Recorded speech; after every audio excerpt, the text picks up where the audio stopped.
Terry Warner with the Training and Organization Development Department. I want to welcome you this morning. I'm very excited about this year's Professional Development Day program. Dr. Suzanne Kryder's workshop on developing calm, confident power at work offers techniques to stay calm, manage stress, feel more confident, and be more effective when giving feedback and making requests. It takes a lot of people to make an event like this a success, and I would really like to acknowledge them. I'm going to call their names and ask them to stand if they're here in the room, and I ask you to please hold your applause until I've called everybody's name. Someone who's done a tremendous amount of work for this event is my colleague, Jill Weineck-Wardell. Jill, where are you? She's in the back of the room. The members of the Campus Staff Development Committee, again, please stand. Terry Aylesworth, Steve Bowers, Hans Cooper, Andrea DeSantis, Bill Dotson, Dolores Dupree, Teresa Lupinek, Michelle Massey, Herman Mooney, Joe Regier, Valerie Thomas, Brian Thompson, and Dreama Wentz. And other people who are working to make today's program a success are Shobna Aurora, Christine Ferreira, Elmer Falconer, Kim Harris, Pat Drakowski, Patrick Merriman, Christine Milligan, Allison Rohrbach, Sarah Shannon, the Commons Operations staff, and Glenmore Catering. Please express your appreciation with a round of applause. Thank you so much. Because professional development is so important here at UMBC, Dr. Rabowski is usually here to do opening remarks, but he was unavoidably detained this morning, so he sends his regrets. He will come at about 12:20 to say a few words. So at the last minute, I asked Dr. Nancy Young, our Vice President of Student Affairs, if she would please welcome you and say some opening remarks, and she graciously agreed to do that. Dr. Young is a strong proponent of continuous learning and development, and also a wonderful role model for calm, confident power. Please welcome me, or join me in welcoming Dr. Nancy Young. I think by the laughter at the middle of the table, some of my staff might disagree with that calm and confident. So I am here today with you as a learner. And I was actually delighted when Terry asked me, because I am such a strong supporter of staff development, because it is so important to the work that all of us do. If you are like me, there is more than enough work back on my desk, in my office, or in my shop to have kept me busy this morning. And so I first commend you on the decision to spend this half day of time with us on your own professional development. This is, in fact, not time away from your work. This is a way to support the work that you do every day. Professional development is important to make the most of your talents and your potential to create a work environment that both challenges and supports you and those around you. For the second consecutive year, the Chronicle of Higher Education has rated UMBC as one of the best colleges to work for. One of the categories we received high ratings in is professional and career development programs and opportunities. Our high-quality, relevant programs have enabled our faculty and staff to improve innovation, the delivery of services, be more collaborative on problem solving and project management, more effectively use our time and resources, increase our resilience, and have helped to create the engaged and supportive community we enjoy working in. In just a moment, Dr. Kryder will let you know that work satisfaction comes from finding that sweet spot in our jobs, that place that's balanced by just the right amount of challenge to keep us interested, along with the support and just enough stress, but not too much stress. When we're under too much stress and performance pressure, it's important to know ways to calm ourselves down and to respond appropriately, to breathe for that moment instead of just reacting. So this program is based on the latest research about neuroscience and how the brain and nervous system work. Dr. Kryder will show us how we can use that information to be more effective and to probably feel more calm and okay in our daily work. Sometimes it can be difficult to bring up issues, to resolve a challenging issue you have with another colleague or perhaps with your boss. For us to take good care of ourselves and for all of us to achieve our goals, it's important to have these tough conversations. Dr. Kryder's techniques will help you develop confidence to handle those situations and a way to create a plan for initiating these difficult conversations as well.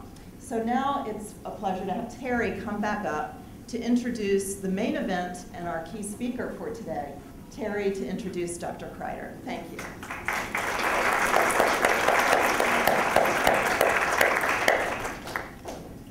Dr. Suzanne Kryder owns a Washington, D.C.-based neuroleadership training company that blends leadership development with an understanding of how the mind works. Her doctorate is in health education with a minor in organizational behavior from the University of New Mexico. Suzanne trains and coaches academic, nonprofit, and federal leaders on how to develop a non-confrontational communication style that is described in her new book, The Mind to Lead, Coaching for Calm, Confident Power. Please give a warm welcome to Dr. Suzanne Kryder. Thank you, Terry. Hey, good morning, everybody. What a pleasure. Terry, thank you so much for inviting me to be here to share this morning with you all. I got to tell the truth. Work is hard. Can I get a uh-huh? Yeah, it is.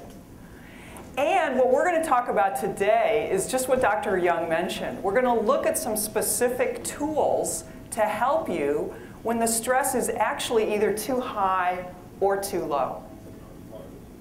I moved to Washington, D.C. in 1979 to get a master's degree at George Washington University. I was really young, and I didn't have any money. So I lived in a group house right off DuPont Circle at 20th and N Street with 6 other people. And actually, I shared my room with a little mouse. He was really cute. And one of my favorite housemates was named Steve. When I moved here, I didn't know anything about how Washington works and the government and stuff. And I would go downstairs because the kitchen was in the basement. And I would go downstairs at night, and sometimes he would be down there having dinner. And he worked at the Library of Congress. And I would ask him about his job. How was your job today? And at one point, we got into the zone where Congress was out of session. I can remember asking him that first night, well, how was work today? And he said, oh, it was great. And I said, what'd you do today? And he said, I read a book for fun. And I was horrified. I said, what? And he said, yeah, I read a book for fun. And I said, well, don't you feel guilty about that? And he said, no, Congress isn't in session, so we don't have any work to do. So I used to read a book. And I said, well, what did your boss say about that? She's reading a book too. I just thought, oh, this is awful. So then the next night I said, how was work today? I read a book. And this went on, as you all know, for weeks, because Congress was out of session. And then towards the end of it, I kept asking him, how was work today? He goes, yeah, I almost finished my book. And then he finally admitted, you know what? I'm kind of bored. And really, it's frustrating. And then what did he say? I can't wait for Congress to get back in session so I can do my job. Right? And this is what we're going to look at today. And I'm going to need your help because we're going to do a little bit, we're going to need some vocalizations and some hand movements. Okay? So let me show you what I'm talking about.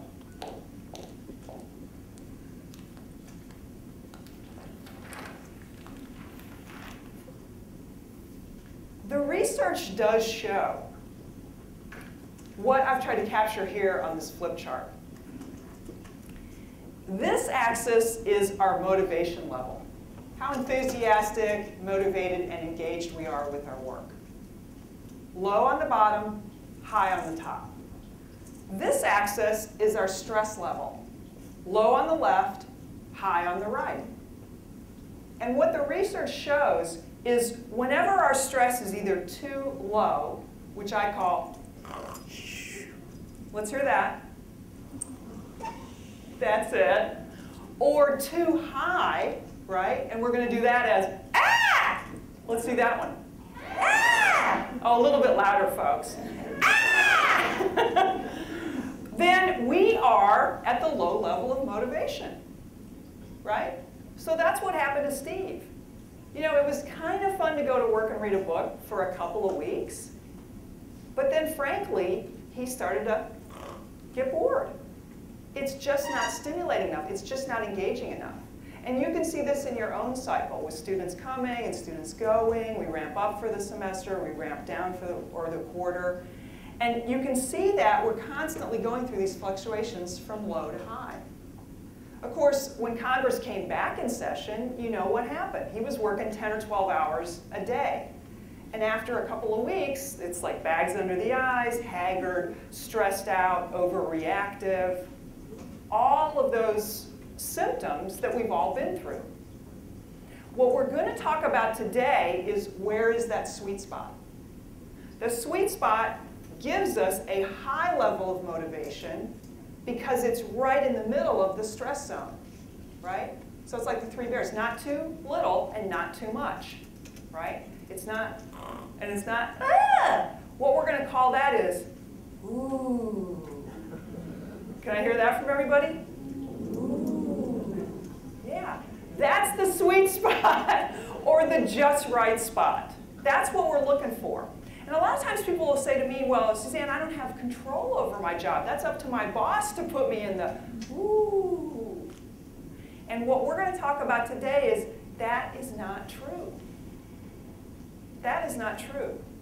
You control your environment, both on the inside, which we're going to be working with that first, and then we're going to look at the outside and how you, sure, you might not be able to control it. You can't walk around and tell your boss what to do or tell those irritating coworkers how to behave, but you can influence people's behavior, and you can stand up for yourself.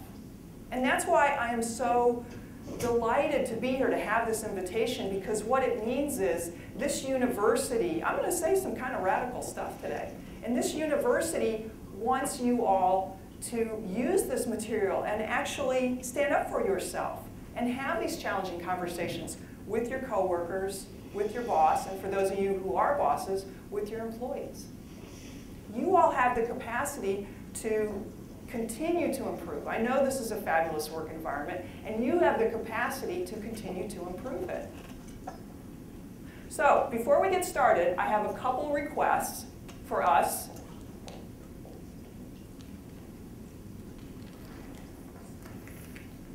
One is, can everybody turn their phones off? Let's do that now. And if you need to check in, please feel free to exit and check your phone, or if you need to make a phone call. We're also going to be taking 2 breaks together, about 15-minute breaks, so you'll be able to check in at those times. I'm going to ask that one person at a time speaks. And what that is a way to say, please don't have side conversations. What's going to happen as we're all talking and learning together, people get excited. And then they think of something interesting or something funny, and they want to lean over and say it to the next person. But that can be distracting for the people who are sitting around you. So if you have something to say, please write it down, because we're going to have an opportunity for people to speak at the microphones. My last request is that you have fun, that we just loosen up, we have fun, we're honest, and we share information together. Let's take a look at the packets that everybody got. There should be a packet there that has the title of our program. You also should have gotten a blue piece of paper. Did everybody get one of those? It says action plan on it. We want you to come here. We want you to have fun, eat the food, learn something new. And we also want you to take what you've learned back to work this afternoon and start using it as soon as possible. And that's what the action plan is about. So training is not just about learning, it's also about doing. And I'm going to be asking you, after each of our exercises, we're going to do 3 different exercises today, to take some notes about not only what you learned, that's the insight column, but also what you plan to do with what you learned. Is that a deal? Great. Let's take a look at the first page of your packet. If you flip over, it says, it's got a list of our objectives for today, or that should be actually on your, yeah, that should be on that first page. So let's go over where we're headed today. The first thing we're going to talk about is how to calm your mind. In terms of our stress levels, so when our stress levels are at, right, they're really way too high, what happens is we first have to be aware that they're too high, and then we have to do something about it. And the tool I'm going to teach you this morning lets you relax yourself in as quickly as 5 seconds. As quickly as 5 seconds. And that's really important to regulate your physiological system quickly like that. We're also going to be looking, I call that the physical aspect. We're also going to be looking at the mental aspects of stress. So this is important to be able to delineate these three. Physically, it happens in your body. Mentally, the stress happens in our thought patterns. And then we're also going to be looking at a formula for giving and receiving feedback. And I call that interpersonally. We're going to be looking at these three areas. Now, when you go back to work, one or more of these might appeal to you than the others. And that's fine. It's not that you have to use all of them, but we want to give you a broad range of tools that you can use in different situations. So everybody's got their action plan ready. Let's go ahead and jump into this first slide. What's unique about my work is I talk a little bit about neuroscience. I am not a neuroscientist. I'm a trainer. I have a degree in health education. So I know a little bit about the brain, and I do read research studies about the brain. But what we're going to do is really just focus on these two aspects of the brain, because these are the most important parts of the brain in terms of stress. And what I want you to do is bring this whole idea of stress into your own mind. I want you to be able to see that inverted U shape in your own work. When are you in and when are you in ah?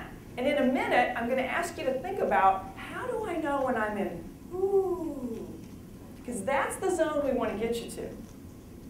What does it feel like? What's going on in my work? What's going on in my interpersonal relationships when I can say I'm at ooh?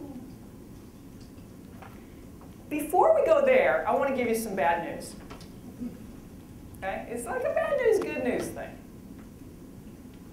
The bad news is that our minds are naturally negative.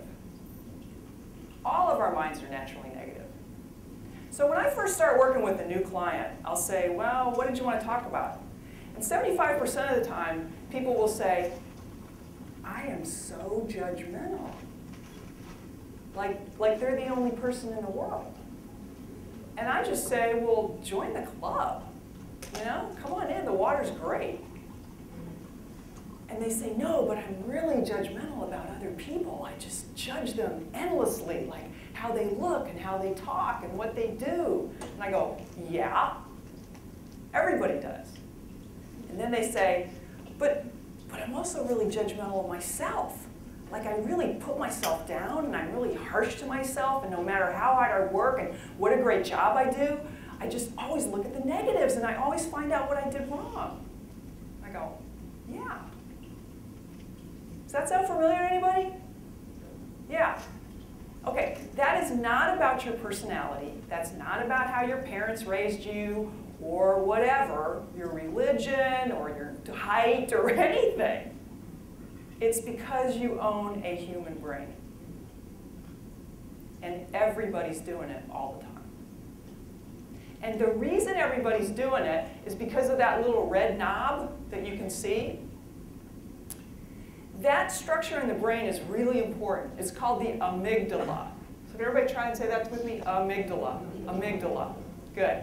And it's spelled A-M-Y-G-D-A-L-A. Amygdala. The amygdala on this slide looks like it's on the outer surface of the brain right here. It's not. It's actually inside the brain. So if I had a brain right now and I just cracked it open like this, there's a left hemisphere and a right hemisphere. There'd be an amygdala on the lower portion of the brain inside, okay, like that. There's two amygdala, a left one and a right one. And you've heard about it before. You've just heard it called something else. It's called the threat detection center. You heard of that term? The threat detection center. It's in charge of a process in our bodies that's called fight or flight.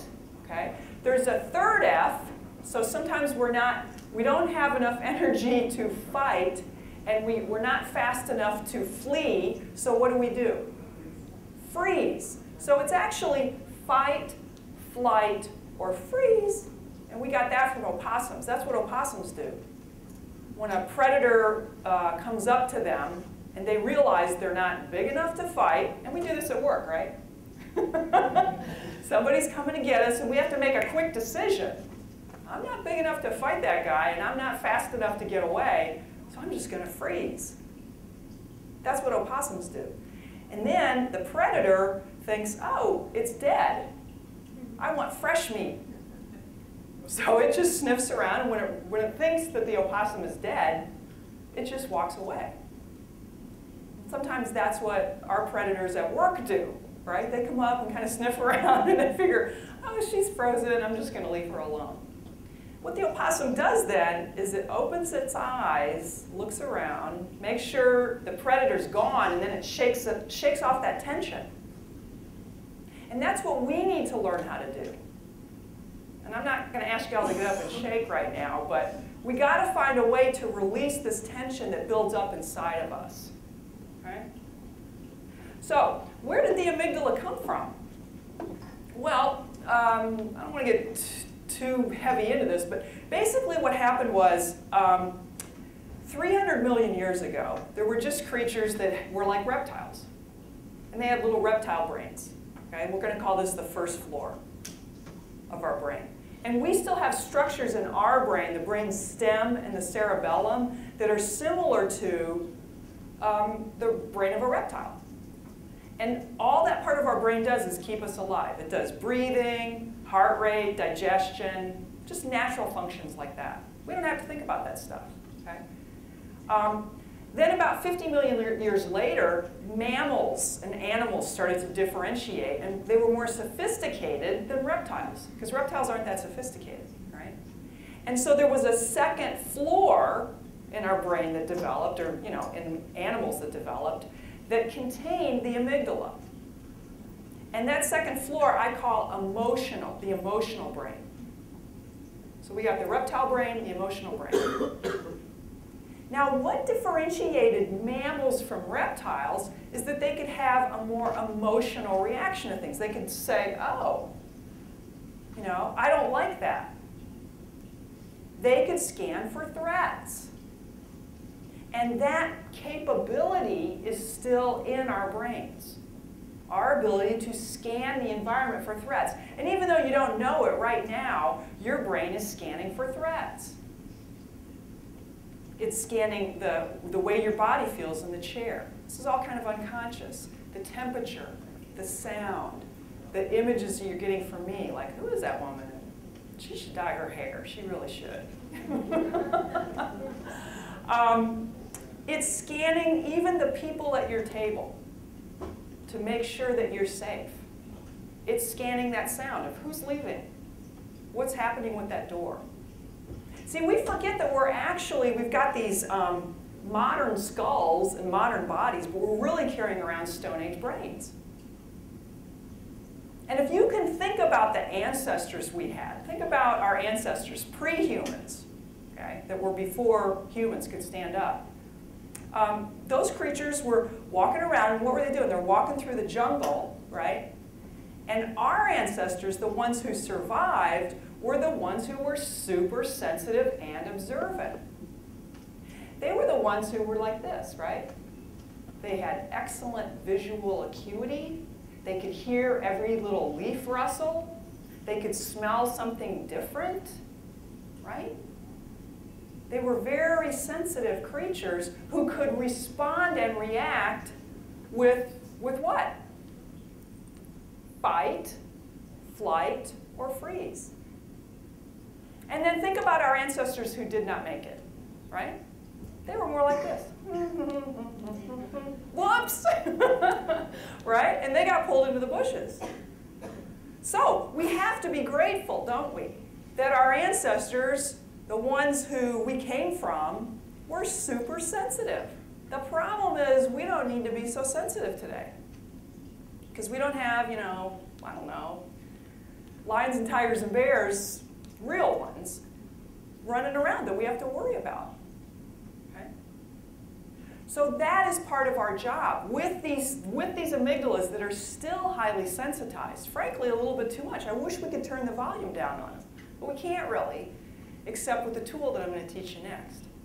All right, so that's the second floor, third floor. Pre-humans started to develop into humans. What was different? Humans could think and plan. They could remember. You know, yesterday, when I was walking through the jungle, I remember that really big rock and something scary came out behind it. So you know what? Today I'm not going to go that way. And you know what? We accidentally created fire yesterday, and I'm not really sure how we did that, but I'm going to keep trying. I'm going to take some mental notes about that. That's the third floor. And what happens so much in our work day is we get to that stress zone where we're either, that's the flight, okay, or the flight, right? And what we need are first to notice what zone we're in, and then to use tools to calm ourselves down. The prefrontal cortex, you can see the arrow pointing to the front of your forehead. And this is kind of a fun thing. All right, just scan through your body right now and notice your relative stress level. Notice your relative stress level. Is it high, medium, or low? Now, put your hand on your forehead. Even just doing that can relax your body. Did you notice any relaxation? Some people do. And if you think about it, that's an action that people do automatically when they're upset. You've seen people do it. They go, oh my gosh. It's a natural mechanism to calm ourselves down. The way it works is it brings blood flow and attention to this area behind your forehead in the brain that's called the prefrontal cortex. I also call it the PFC. The PFC is part of the executive mind. It's that thinking part of the brain that can problem solve, that can plan ahead, that can analyze and synthesize situations. And can you see the difference now between the second floor and the third floor? Second floor is like, ah! Third floor is like, ooh. And what we need to do are, in terms of neuroscience, create a superhighway between the prefrontal cortex and the amygdala. It's sort of like an adult telling a 5-year-old, calm down, it's okay. You're going to get your jelly beans. Okay? So, the exciting thing is I have a tool that I'd like to teach to you right now that starts to create that superhighway so that when you begin to notice, I'm really overreacting, or wow, I'm really stressed out just because of the quantity of my workload or the quality of our workload, then you can use this tool. Does that sound like fun? All right, great. So what I want to do is invite you all, everybody, to put both of your feet on the floor.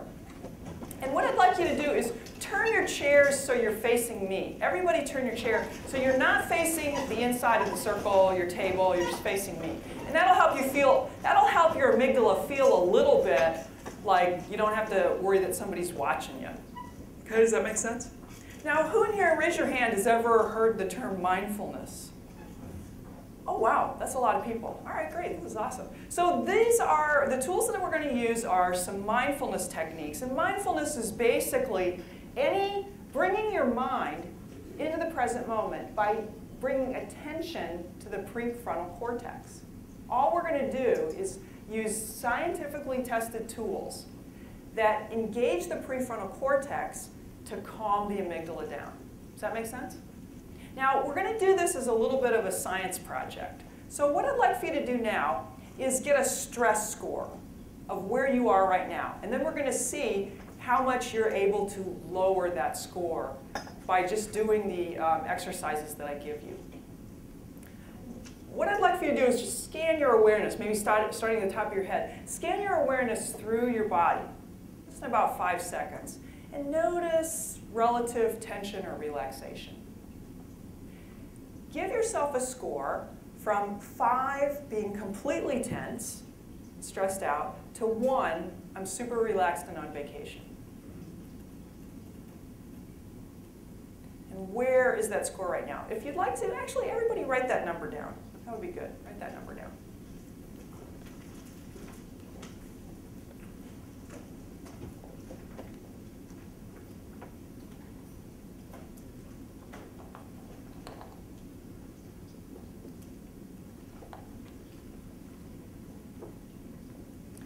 Nice. Now, in terms of your body, like I said, when you're doing these techniques, it's most helpful to have both feet flat on the floor. You can put your hands in any position that's comfortable. So it may be palms up, palms down. You might want to cup your hands together. Some people do feel more comfortable with your arms crossed. If that feels comfortable, go ahead. Some people feel like that creates too much tension in your upper body, but if it feels comfortable, then that's what you should do. Okay? Or if you want to lean on the table, whatever's comfortable. Now, there's a couple more options. One is you can close your eyes if you feel comfortable. Some people don't feel comfortable closing their eyes in an activity like this in a room full of people they don't know, so that's fine. If you want to keep your eyes slightly open, I would ask that you just gaze downward. Now, when you gaze downward, you can see that you're not looking around the room, you're not looking at each other, you're just bringing your attention into your own experience. That's what I would invite you to do. And then as we move along, we're going to do about 12 or 15 minutes of this. As we move through it, you might feel comfortable to close your eyes at some point, or you might want to just leave them slightly open. Okay? So, what I want you to remember is this is these mindfulness tools, and I'm going to give you 3 different ones, so you're going to be able to see which one you like the best, which is kind of fun. And these mindfulness tools you can use in a silent modality, like we're going to practice right now, but you can also use them when you're working. And I'll talk more about that as we go, that you can actually just bring awareness through your prefrontal cortex to whatever activity you're doing during your workday. Good, all right, so when you're ready, just allow your eyes to either gaze downward or to comfortably close.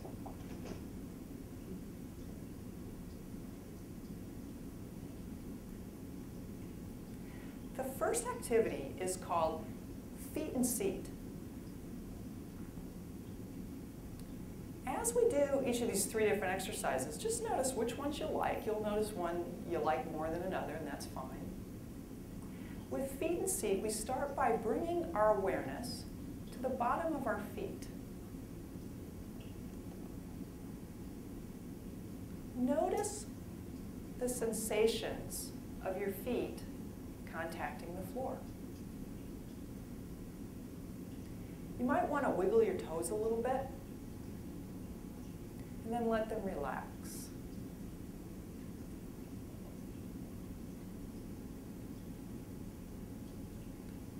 Scan your awareness across the bottom of one foot. Notice where your foot contacts the floor and where it doesn't.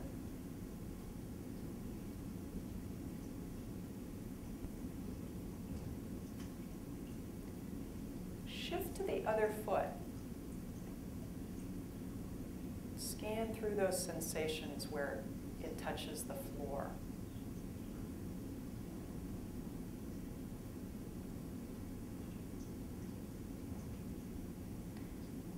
Notice, use your prefrontal cortex to notice that one foot feels slightly different than the other.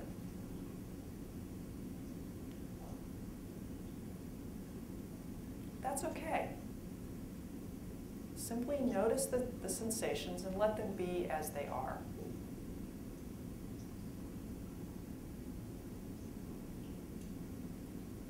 On your next breath, as you exhale, let your feet really relax and sink into the floor.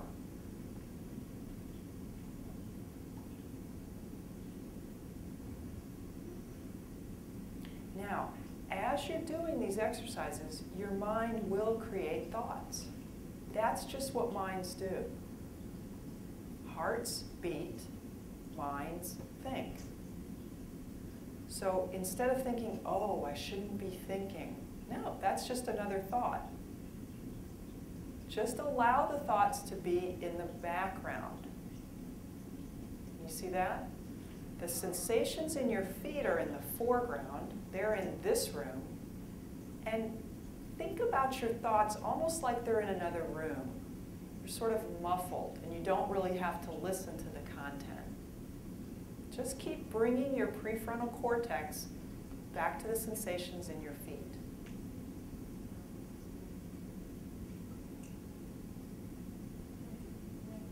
Good job. Now, move your awareness up to to the backs of your legs,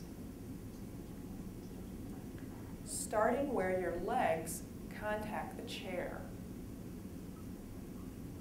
Very slowly, scan your awareness up both legs and notice where your body really sinks into the chair. What does it feel like for the backs of your legs to contact the chair?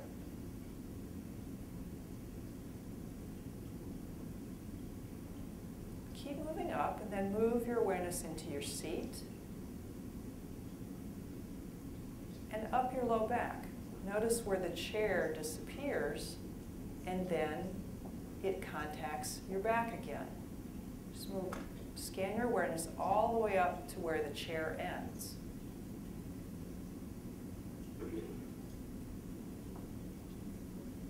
And as you notice the next breath, on the exhale, really let your body sink into the chair. Let your body be really heavy. It's almost like you can feel the chair pushing up on you and supporting you. It's there to catch you. You can completely relax.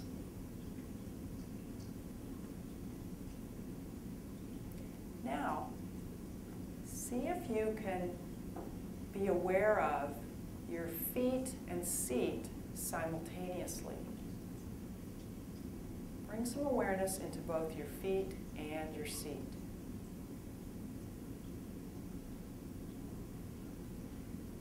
And notice the exhale. As you exhale, the feet and seat sink.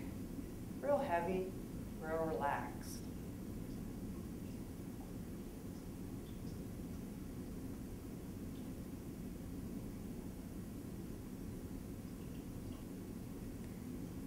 Before we move into the second exercise, just notice your stress level now. Just think about a score. We're not going to write it down, but just think about where is my stress level now, and did I like that particular technique or not? We'll move on to the second technique. This one's called Sandy Beach. And with Sandy Beach, again, you want to keep your eyes either closed or gazing downward. And get a picture in your mind of your favorite beach. It might be a warm, sandy beach during the day, and you're lying on a towel or right on the sand. It's the perfect temperature. You might be under an umbrella. Or it might be a moonlit sandy beach where the stars are out and you're sitting in a lounge chair. Just get one image of your favorite beach. And get a felt sense of in your body, what does it feel like to be on vacation? Just feeling the body letting go. That sense of there is absolutely nothing to do.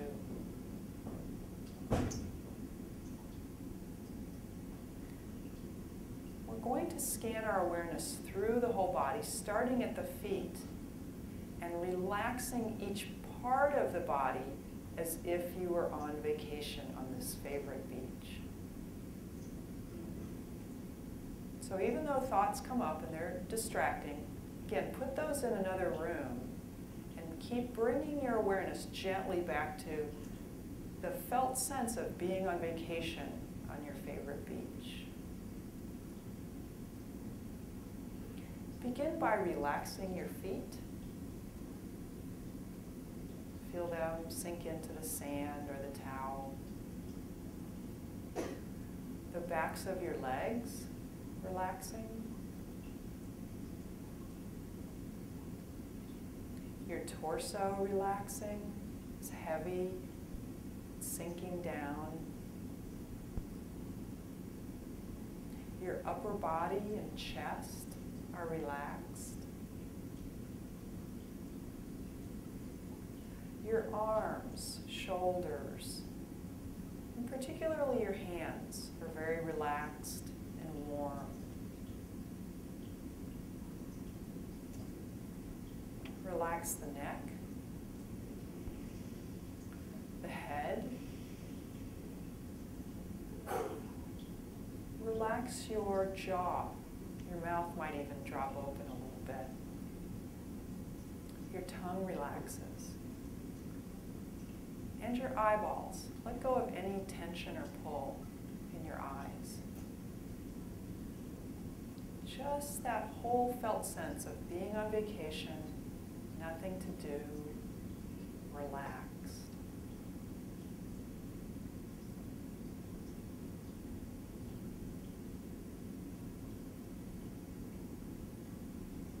And before we move on to the final exercise, get a score in your mind of how relaxing do you feel, how relaxed do you feel now? 5, 4, 3, 2, 1. And how well did you like that exercise? Did that work for you or not? The final mindfulness tool where we're using the attention of the prefrontal cortex to calm down the amygdala is called breath awareness. And with the eyes closed or gazing downward, notice in your body where you feel breathing the most. Where do you feel your breath the most? And place your awareness, your attention, in that part of your body. For some people, it's the abdomen or stomach. Other people at the chest. Some people feel the breath most at their nostrils, or you might feel the breath in some other part of your body. Just pick one spot right now, and just for the next few minutes, keep bringing your awareness back to the sensations of breathing in that part of your body.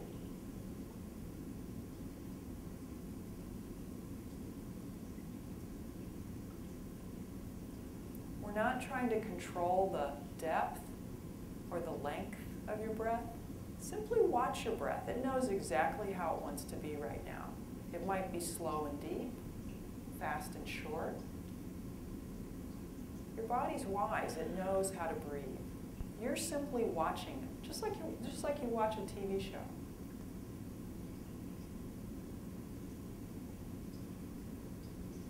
What are the sensations when you inhale? What does it feel like? And what are the sensations as you exhale? Notice when the mind is distracted with thoughts. That's okay. Just gently bring your awareness back to the sensations of breathing. And I'll be quiet as you do that for a minute.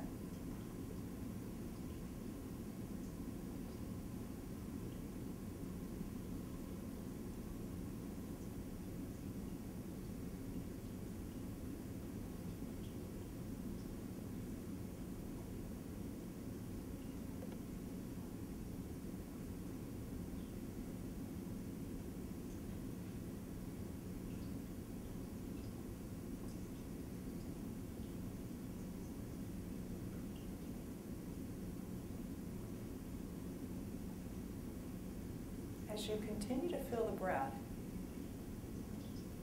make the area in your body that you're focusing on smaller.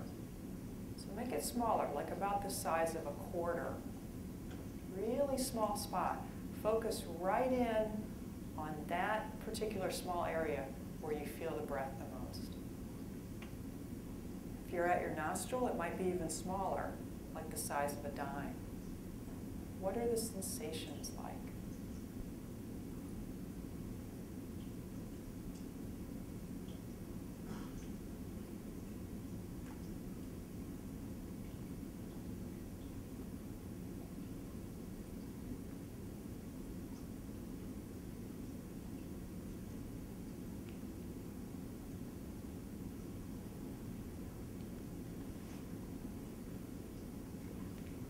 We're going to transition back to opening our eyes and beginning to talk about these activities. So just see if when we're beginning to move around and talk, if you're able to maintain a little bit of contact with your favorite exercise.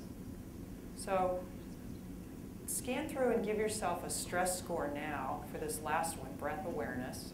Think about how relaxed you are, 5, 4, 3, 2, 1.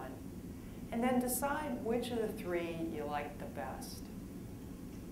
So what I'd like to do is just transition back into a little bit of silence to let you answer the questions on the next page in your packet. So when you're ready, open your eyes. Very nice job, everybody. That was excellent.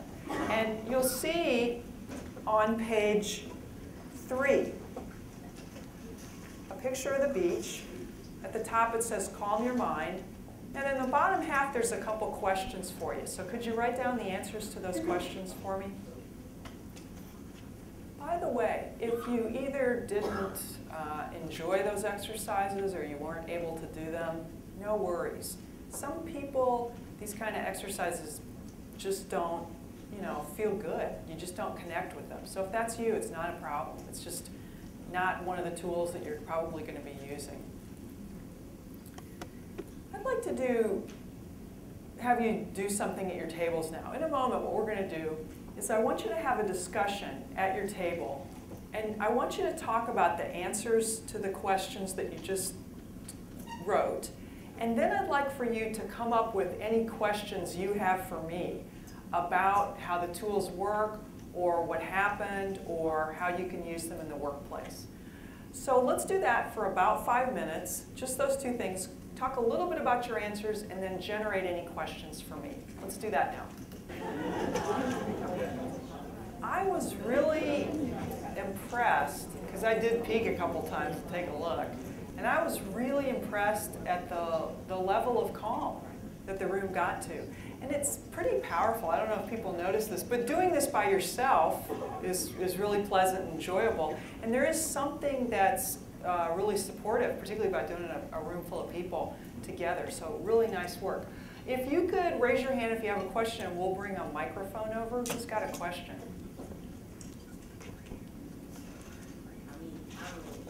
There you go, Ms. Mike. So our question was, so for people who may not have a quiet space that they can do these types of exercises, what would you suggest that they do? Maybe people who sit in an open space or sit somewhere where they don't really necessarily have a quiet area that they can do that. Are there some other exercises, or is there something that you suggest that they can do to do some relaxation techniques? Mm-hmm. Yes, well, one thing is to find a time and a space where you can have quiet. I think it's good to do it in a variety of situations. So you might find an empty room in the university center, or you may just go out and sit on a bench on a nice day. I also think it's good, or you may want to do this practice for 5 minutes at home before you come to work. Or I have some clients, what they'll do is they'll say, I'm going to do it right when I get in my car, and just sit for 5 minutes in silence in my car. So there's a variety of places you can do it. I also think it's good practice for our minds to do it in situations that aren't completely quiet. I've been practicing mindfulness since 1985. And the place I learned it was I went on a yoga retreat for a week. And I knew these yoga teachers did meditation, but I didn't know we were going to do mindfulness. And we ended up doing an hour 3 times a day, an hour. I mean, that was a really long time to sit in silence. But the cool thing was we did it for an hour right before lunch, and it was in this little house. And the teacher's wife was making lunch. Like, I'm serious, like right there. You were using the blender and, throwing the forks around and stuff like that. And it was really good practice. Does this make sense? It was really good practice to have all those distractions and still be able to bring my mind back to that quiet place. So that's what I want you all to realize. And later on, we're going to practice some of these difficult conversations. And the idea is you can use these tools during the difficult conversations. Okay? So right now, listen to my voice and feel your feet and seat. As I'm talking, can you also use part of your mind to feel your feet and seat? Great question. Who's next? I have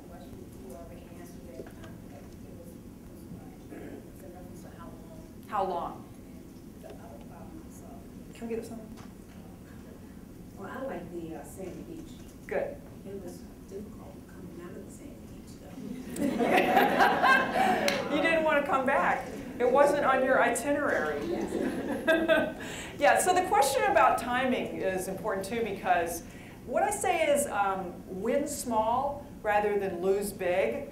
I would rather have you do 2 or 3 minutes of this practice every day than say, I am going to do 30 minutes a day. No, you're not. Because we can't get done what we already have to get done anyway. So let's not add to our stress, right, by saying, I'm going to start this whole new program and I'm going to be all mindful and everything. No, if you can do 2 or 3 minutes, you can also do it when you're walking. So we're not going to practice this, but actually maybe you could practice this on your break. You just bring mindfulness to the activity of walking. And on mindfulness retreats, what we do is we use a technique called labeling. So as you're walking across campus, when your right foot touches, you feel the sensations in your right foot. And you say silently, don't say it out loud, because people will think you're nuts. You're going to say silently to yourself, right, left, right, left. And what it does is, again, it's anything that uses the prefrontal cortex to bring awareness to the present moment will relax your amygdala. So you can do that for 5 minutes. Now, if you just fall in love with it and you just think it's the greatest thing, then start adding like a minute or 2 per month so that it seems imperceptible. You're up to 7 minutes, and then you're up to 8 or 9 minutes. If you get up to 20 minutes, that's good. That's really, really good.